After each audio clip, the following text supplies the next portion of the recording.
வணக்கம் நண்பர்களே, எப்படி இருக்கீங்க? இன்னைக்கு ஒரு ரொம்ப ரொம்ப முக்கியமான ஒரு விஷயம் நம்ம பற்றி பேச போகிறோம். இன்னைக்கு அதாவது அற்புதங்கள் எப்படி நடக்குது, எப்படி நடக்கும், அது எப்படி நடக்க போகுதுன்றதுக்கு இது ஒரு ரொம்ப உதவியாக இருக்கும். அதாவது எனக்கு ஒரு நண்பர் இருந்தார்.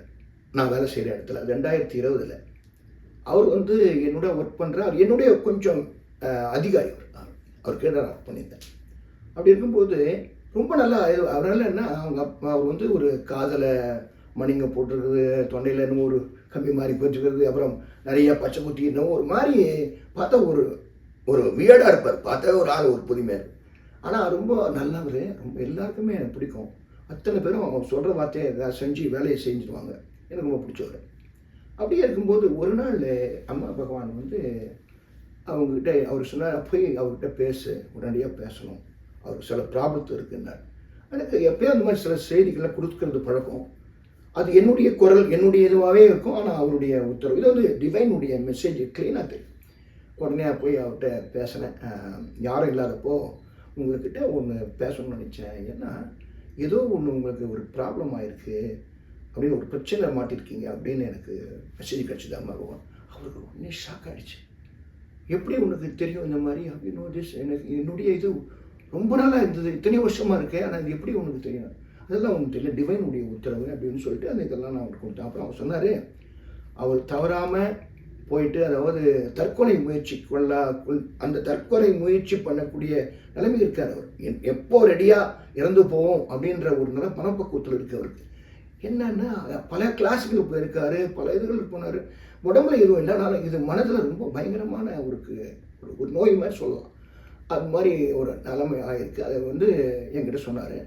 சரி, நான் அந்த விஷயங்கள்லாம் வாங்கிட்டாரு. அம்மா பகவானுடைய அந்த மூல மந்திரமும் அப்புறம் சில வேர்டிங் அடிக்கடி ஃபாலோ பண்ணி சொல்லுங்கள் அப்படி இருக்குன்னு பாருங்க.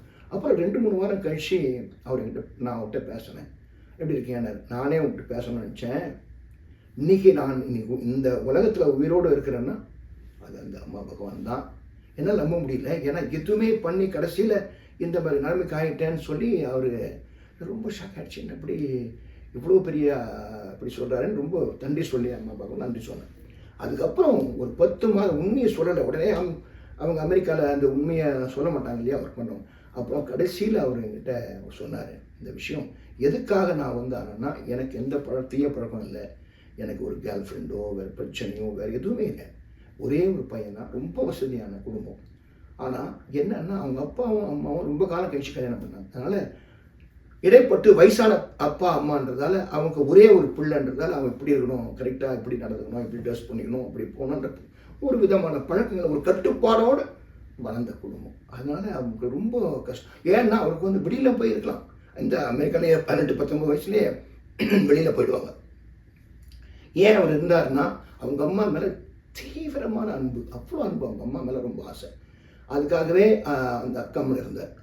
அப்புறம் அதுக்காக என்ன ஆயிடுச்சுன்னா, அவர் இந்த மாதிரி தேவையில்லாத இது பண்ணுறது, டாட்டூ பண்ணுறது, இப்படி பண்ணிக்கிறது எல்லாம் அந்த மாடர்னைஸ் பண்ணுறது ஃபாதருக்கு பிடிக்கலன்றதால தினந்தோறும் வீட்டுக்குள்ளே வரும்போது அவர் ஒரு நரகம் மாதிரி இருக்கும். ஏன்னா நம்ம வீட்டுக்குள்ளேயே போகிறோம், அவர் வேலை செய்கிறாரு, சம்பாதிக்கிறார், நல்லா இருக்கார், எல்லாமே இருந்தாலும் கூட ஆனால் கூட நல்ல ஒழுக்கம் இருக்குது. ஆனால் இந்த மாதிரி ஒரு தோற்றம் அவருக்கு செய்யலன்ட்டு கண்டிஷனில் பார்த்தா இந்த மாதிரி கண்டிஷனால் அவருக்கு ஆபத்தாயிடுச்சு. உடனடியாக இந்த விஷயம் தெரிஞ்ச பிறகு உடனடியாக நாம் இது மாதிரி ஆகிட்டோமே அப்படின்றது அவருக்கு தெரிஞ்சு அவங்க அப்பாவுடைய கடைசி ஒரே ஒரு விஷயம் ஆபத்தால் நான் இந்த ஒரு முடிவுக்கு வந்த காரணம், எனக்கு எந்த ஒரு அமைதி இல்லைன்னு. அது கடைசியில் வந்தப்புறம் எனக்கு மாற்றம் அமைஞ்சு இப்போ அவங்க எல்லாம் என்னை நல்லா அரவணைச்சிக்கிறாங்க. நான் அவங்களுக்கு ஏற்ற மாதிரி சில விஷயமும் நான் மாற்றிக்கிட்டேன்.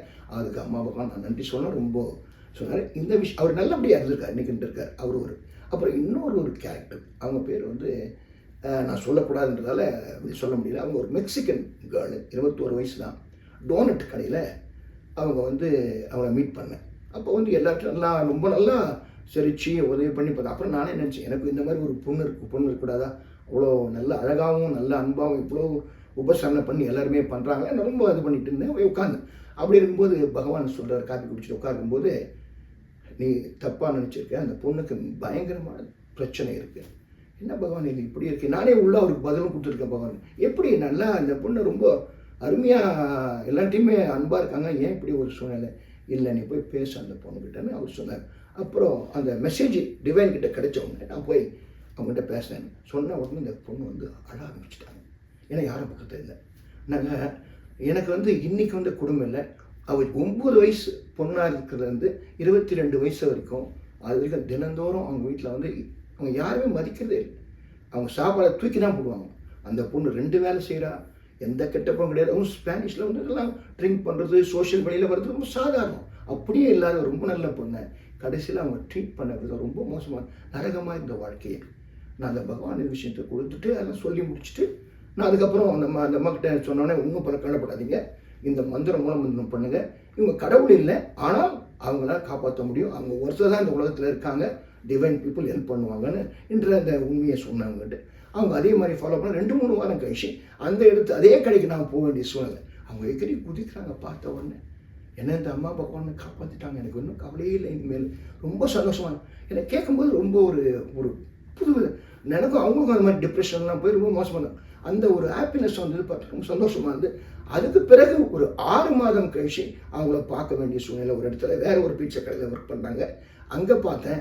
அப்போ சொன்னாங்க, நீங்கள் அவங்க பற்றி எனக்கு சொல்ல வேணாம், தினந்தோறும் அவங்கள பற்றி தான் பண்ணிக்கிட்டு அதை பற்றி நான் செஞ்சு ரொம்ப ஹாப்பியாக இருக்கேன் அப்படின்னாங்க. நன்றி அம்மா பகவான், நன்றி உங்களுக்கும். அதே மாதிரி இந்த விஷயங்கள் உங்களுக்கும் நமக்கும் ஒரு மாற்றம் அமையும், கண்டிப்பாக முடியும். இதில் பணம் பொருள் சேவையில் செலவு பண்ணுற வேண்டிய அவசியமே இல்லை. நீங்கள் அவங்களுடைய கருணை இருந்தால் நம்ம நல்லா போகிறோம். கண்டிப்பாக அதை ஃபாலோ பண்ணுங்கள், வெற்றிகரமாக இருப்போம். தேங்க்யூ.